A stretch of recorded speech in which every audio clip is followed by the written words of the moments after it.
All right, folks. Hopefully you had a chance to take a quick break. We're going to move on with the rest of our program from 11:30 to 11:55. Brian Whipker again from NC State University. He's going to be talking to us about anti-GAs, PGRs, and how they work. Again, just some housekeeping items. If you want the handouts, you can download them from the Materials tab in the Go to Training Control panel. Please type in your questions on the chat window there in the same control panel, and I'll moderate those questions at the end of the session. We are recording this, so you will have access to view this after the fact if you've missed part of it or you want to review something again.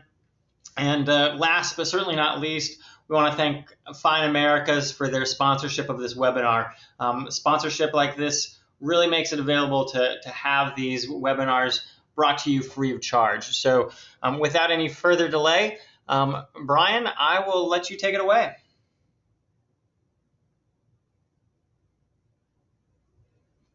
Brian, are you there?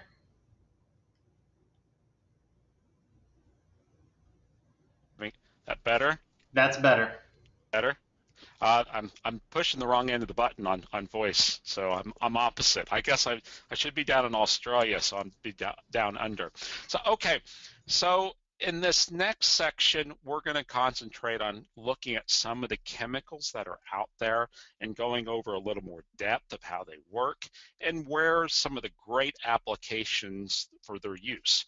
So with that, we're going to our goal is to look at knowing what these tools are and how to use them effectively with production. So what are we talking about? I'm going to talk about the growth controllers, acimidol, chlormequat, dimenazide, fluoropyrimidol, Paclo, and uniconazole. Joyce Latimer in the next section, the next half an hour presentation, is going to talk about the structural enhancers. She's going to talk about Agio, Configure, Ethapon, and the GABA combinations that are out there. So again, the list that I'm talking about is the blue portion on the top, whereas Joyce is going to talk about the section of chemicals that are at the bottom. So we'll go over each one of these. So as far as growth controllers are concerned, there's a number of them that are there. These are primarily going to be the anti-GA ones that I discussed earlier. And we'll start with alphabetically acimidol. And so acimidol is a product that's been on the market for a while. ARES was introduced by CPRO, and then Fine introduced Abide a few years ago. And it's a pretty low percentage AI. It's less than 0.3%. And so it's known as a softer PGR, and but it has some good activity. So it's great niche. One of the best uses is really going to be down in plugs. So you get the safety factor there. It has the advantage that it has substrate activity, whereas dimenazide does not. And it also has the advantage that there's not the potential for the phytotoxicity, the yellowing that occurs with the chlormequat. So it has some nice niches there, especially for plugs. And this is an ad that was run in 2000 by CPRO, and I've always liked it. And for the talk, I had to go back through a lot of magazines to find this. And I love it. Plug in, or plug growers, plug in ARES, so you can have a low dose chemical that's very effective and not worry about sleeping by going with an overdose. So it's a very nice product for specifically for that use. Some of the application rates that are out there for bedding plant plugs, a low dose Sprint, that's a little higher volume of water because you're going to get the leaf activity and some root activity at a rate of 2 to 10 part per million. The sprays, the drenches, and the liner soak rates are all there. And so there's some nice niches that are out there that it's being used on, but plugs by far is one of its premier areas that it works. So like with all the most of the PGRs, anything that you can do to try to avoid quick dry down because of uptake through the leaf, you would like to have the humidity a little higher, like 4 hours, so it enhances uptake. So If you have high light conditions, you're going and it's dry, the middle of the day, for instance, you're going to dry very quickly, and you're not going to have as much uptake. So doing it the morning or late evening would be a preferred time to do it. And for most of these PGRs, that practice is going to improve uptake of that chemical. So another great use, especially in the southeast, is a fall pansy rate of about 15 part per million. Some people on some cultivars might use a little lower of about 10. It has been historically used for Easter lilies, but for the most part, a uniconazole foliar spray is what's used by the industry. And there are some other bulb crops that works very well, and if you go look at the label, that will give you the detail on that crop. Here's some work by Joyce Latimer, so you can see with abide drenches, as you increase the rate, you got an increased amount of control with those plants. So, it works. It has some nice niches, especially as a little tougher of a chemical when you look at that softer set of options for as a grower. So chlormequat, the next one that we're looking at, by far the two most popular materials there are the original Cyclacel from OHP and Citadel from Vine, and they're both 11.3% solution materials. It was a chemical that was produced quite a while ago, back in the 60s, and by far, use on geraniums, poinsettias, hibiscus down in the south. It's a great product for foliar spray for an osteospermum, and so it doesn't have a long residual, 2 to 3 weeks. It depends on the crop. In the rates, you're looking at somewhere between 750 to 1,500 parts per million. And again, with a softer chemical, you have to apply it earlier, and then you might have to make multiple applications. It's primarily absorbed by the leaf, but you can also apply it as a drench. Now in Europe, there's a lot of drenches of Cyclacel made, or chlormequat made.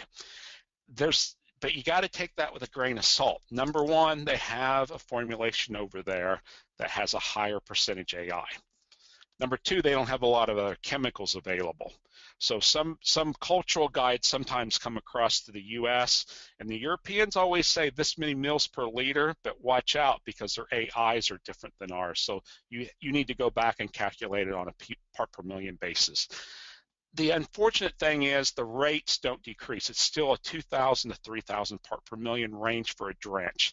That's a pretty high density, high concentration material, and the European recommendations always say watch your EC because it's going to spike. So because of the cost in the US, the EC, it's really a drench application, while on the label it's not really something that's probably as economically feasible. A tank mix with diminazide, the rates are there, roughly a 3 to 1, is a great application to get synergy, especially with something like a poinsettia or a geranium, and that's why it's used quite extensively for those crops. Here's some works we did, and it was primarily a drench study, the bottom two with a top floor and a Sumagic. But what I want to point out in this part, because I'll talk about top floor later, is that even though the cost is higher, and that's the cost of the chemical, a foliar spray is quicker to apply than a drench. But the quality of plants that you saw with Cyclacel, in this case on osteos, is outstanding. And so that to me, in my opinion, this is my opinion, as a spray of choice that you look at osteospermum. You get a little yellowing, the new growth does cover it up for what's going on. On the yellowing, one interesting thing to think about, that phytotoxicity that occurs, the lack of chlorophyll, usually happens when it's over 1,500 part per million. And if you look at the leaf, it doesn't happen to the old leaves that have fully expanded. The damage occurs on the leaves that are expanding. So after 2 weeks, of course, the new leaves that just started developing don't have it, and the oldest leaves don't either, just that one subset. And most plants have enough leaf material that covers it up, so you don't worry about it. But you always are going to look at the leaves that are finishing their expansion as where the damage occurs. So on chlormequat, I lost a slide there. for diminizide that went on. The transition slide took off on me here. But so the next chemical I want to talk about is diminizide. So we're looking at B9 for OHP is the original one that was introduced, and we also then have Dazide from Fine. It's also a short-term chemical, 2 to 3 weeks, relatively safe, but no soil activity, and it has probably one of the better leaf uptakes and redistributions within the plant of this group of PGRs. It does move out of the leaf to other growing points, so it is rapidly taken up by the plant and translocated. And it has a very wide crop range. I don't know why that slide got moved to the next spot, but there it is. So when you look at B9, here's Joyce Latimer's work also. You can compare the control with 2 Sumagic rates and then the B9 application that was made 3 times, and you can see some comparable control. So if you want something small or not as quite as active, that would work, and it might be, and it probably something when you look further north where you have less growth issues as us compared in the south, that might be an option you want to end up considering. I already talked a little about tank mixes. You get the activity of both, that synergistic effect, 1 + 1 giving 3 parts of control. You will get a little soil activity if you do have the chlormequat in there, and you can use a higher rate, and it is safer than some of the other more active triazoles that we're going to talk about, and it has a lot of applications for perennials and annuals. So the medium rate, really, you're looking at diminizide around 1250 to 2500, and then trying to hold chlormequat under 1500 to avoid the phytotoxicity is a good combination that goes on. Here's some work Joyce also did, a single application of B9 in the middle, the tank mix is then on the right side, and you can see that increased growth control that's going on with that plant. The next one to look at is fluoroprimonol. The only one on the market right now is Top Floor from C-Pro, and it's a 0.38% solution, and it has a very wide assortment of plants that it's active on. Rates there are listed for sprays, drenches, and liner soaks, and it has really good activity at low rates as a drench. So it's a very cost-effective drench option if that's what you're looking for to control plant growth. And the spectrum, when you're looking at leaf activity for primidol, I would consider it closer to paclobutrazol. When it comes to activity as a drench, I would consider rates closer to a uniconazole when you're looking at relative activity for that particular chemical. So it does have activity or uptake from the leaf, stem, and roots. Now it doesn't translocate out of the leaf to another growing point as much, but it does with any application. With the volume we're using, we're giving enough a volume of water, you'll get some hitting the soil or the stem, and that's where a lot of the activity of the triazoles actually come from. Now, it also would prefer 4 hours of time for uptake to enhance the growth effects like the other PGRs. And so here you can see some results. We have the top one, untreated control, Top Floor at 20 and 30, and then a comparison of the untreated control, Top Floor at 20, 30, Bonsai at 35, and then the Sumagic rate there at 10 part per million. Same thing on some trials we did on pot moms. It was comparison of once and twice with 25 part per million. The second application twice, that's 50 part per million is a little high, but at 25 things look quite nice as a foliar spray with Duluth mom. Here is the substrate drench work. It's the same study I showed earlier, but the point here is if you're going to do a drench, you get good control with the drench with both Sumagic and Top Floor, but cost-wise, because of the activity that's there, it's a more economical option for using Top Floor. So keys to use, it's a great chemical to use when you're wanting to have growth control with the substrate drench. It's cost effective. It has similar efficacy as a Paclo that you need to consider if you're using it for foliar spray, and more of a Sumagic type, a uniconazole type for a drench. And in most studies, we see a limited delay on flowering, even at higher rates. So the next one we want to look at is probably the workhorse that we see with PGRs, at least in the U.S., especially in the southern U.S., is paclobutrazol. A lot of products on there. The original Bonsai with Syngenta. OHP has their Paczol. Fine has Piccolo, and then the 10X, the more concentrated one, and there's a drench option with downsize from Greenleaf. So a number of products that are on there. With more products in the marketplace, there has been more downward trend on pricing of this. So it was always one of the primary PGRs, but it's also probably come to being a little more cost effective also with the price pressure that went on it. So that's why by far it's the, I would call it the one of choice for most applications. So paclobutrazol, it's a triazole. So it was in a fungicide trial. It was then labeled in the 80s and registered in the 85. And really, if you look at it, the work that was done by Uniroyal really brought that to the forefront. But you know, it was a nice chemical. It was the most potent chemical we had at that point, and so there was a need for it. And so, as you can see, that after that need was established, it's continued the last few years with the use of that chemical. So it has stem and root activity. It does have some leaf activity, but it doesn't translocate out. Poinsettias, bedding plants, perennials are key crops, and late drenches at low doses. The good work that was done down in Florida with Jim Barrett, it's a very good application.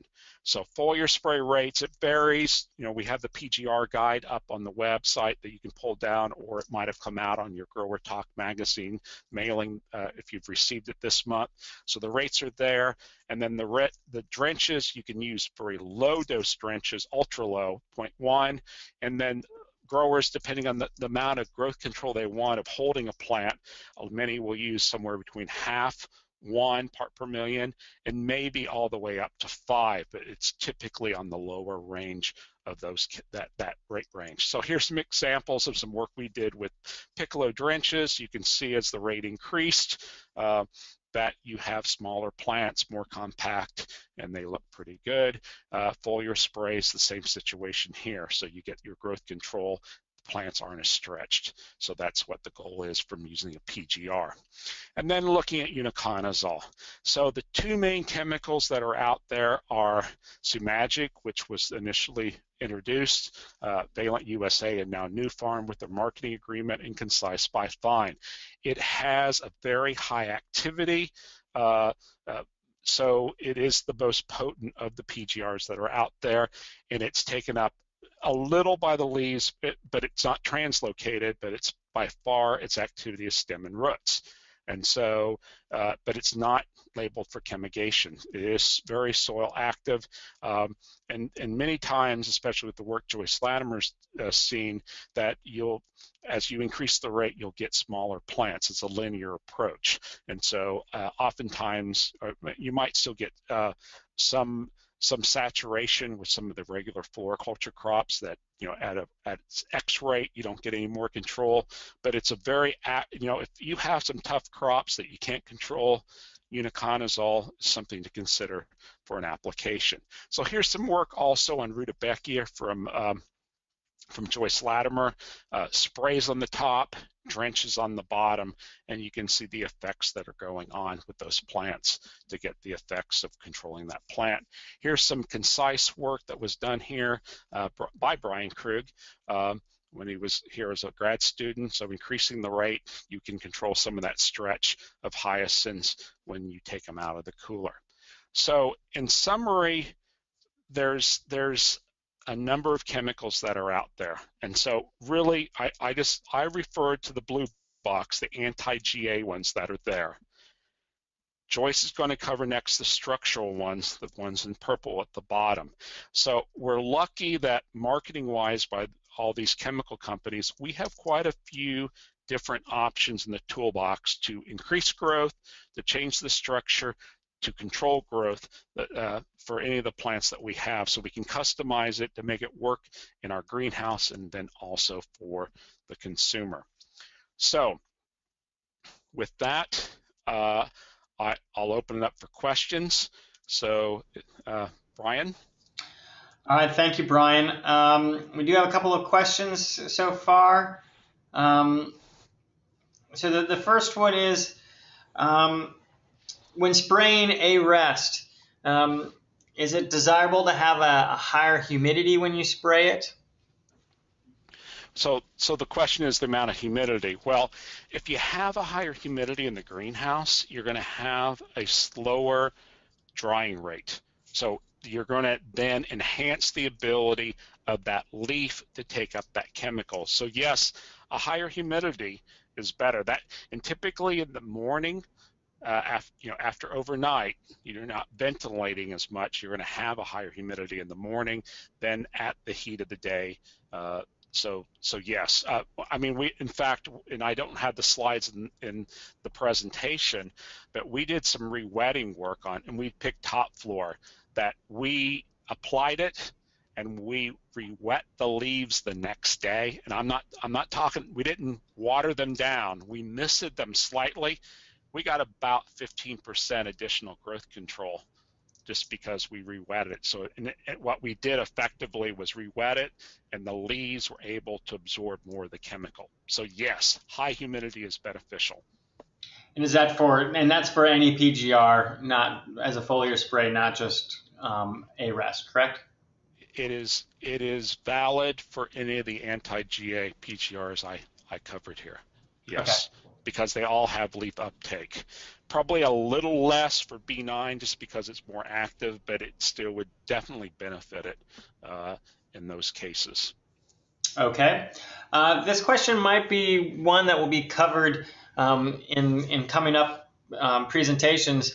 But the question is there any research on using top floor G, or the granular form of top floor, on perennials?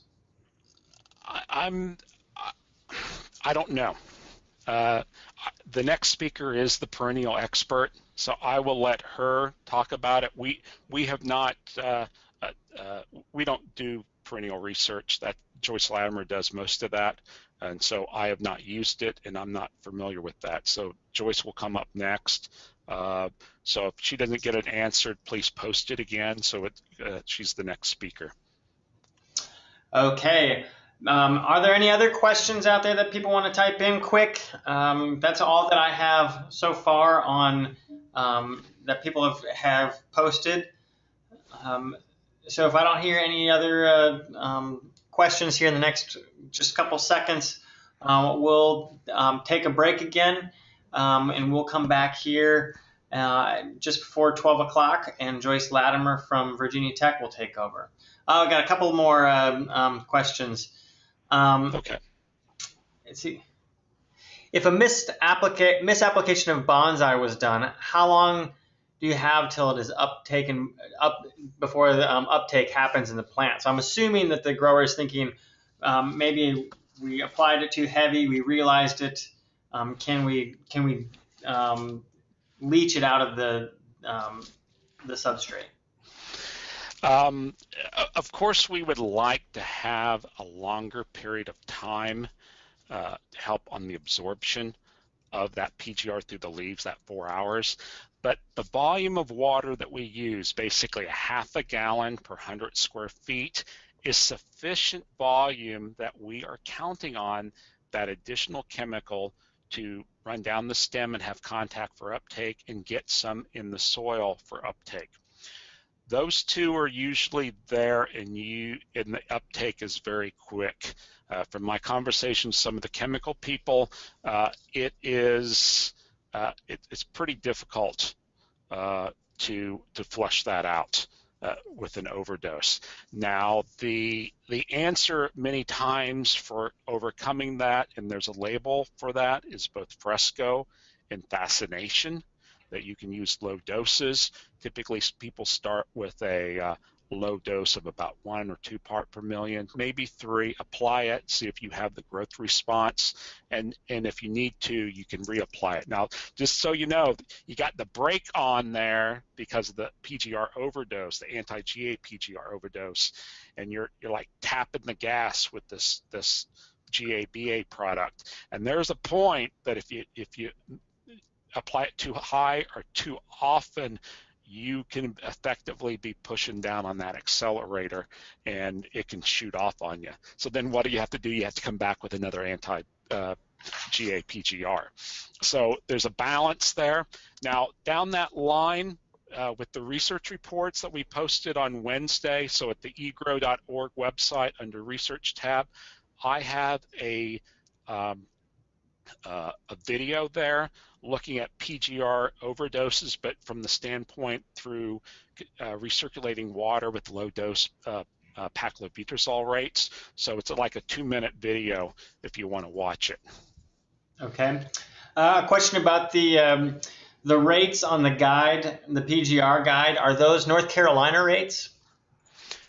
So if you look at the PGR guide, and I can't reach over and get it, but we color coordinated that. And so there are blocks, and it's divided between among label rates is one color block. Another one is research rates. I think that's green if I'm not mistaken. And then finally, grower and or supplier rates. So, you know, there was some good information in a magazine. I wanted to include that crop. So if it's a research rate, I think I've taken care of it. I have listed which university did the work. You know, Purdue, Michigan State, Virginia Tech, NC State. So then you can judge that rate and make your adjustments. For the most part, you'd use about half those rates the further north you go on the NC State rates, and you'd use higher rates, let's say south of Gainesville, up to 2x when you get further south. So you got to make some of those adjustments on the PGR rates. All right, that's where the art of PGRs collides with the science. Yes, very much so. And besides the cultivar variation, the species variation, the weather conditions, all those things, yes. A quick question of what was the PGR that was sprayed on the picture that you had of the Sempervirens hens and chicks? That is Colate, the GA product. I believe the PGR or the Colate use guide is still available from the FINE website. And there is a small section that is in there. So if you can go to the FINE America's website, you can download that guide, and there's a summary there. We're looking at primarily 200 being the optimal rate. Some need a little higher, some a little lower. And as a quick and dirty summary, last year actually I posted a video on the egro.org web YouTube channel, and there's a short video there. If you go down a little further, and you can see a summary of rates. So it was Colate that was used. Okay. One very quick question, if you can answer it in just a few seconds, Brian. Does media pH affect the efficacy of PGRs? Yes, and Joyce is talking about that in the last presentation. Fantastic. All right. We'll take a very short break. We'll come back here in about 3 minutes, and Joyce Latimer from Virginia Tech will continue our webinar with branching agents. Thank you, Brian. Thank you.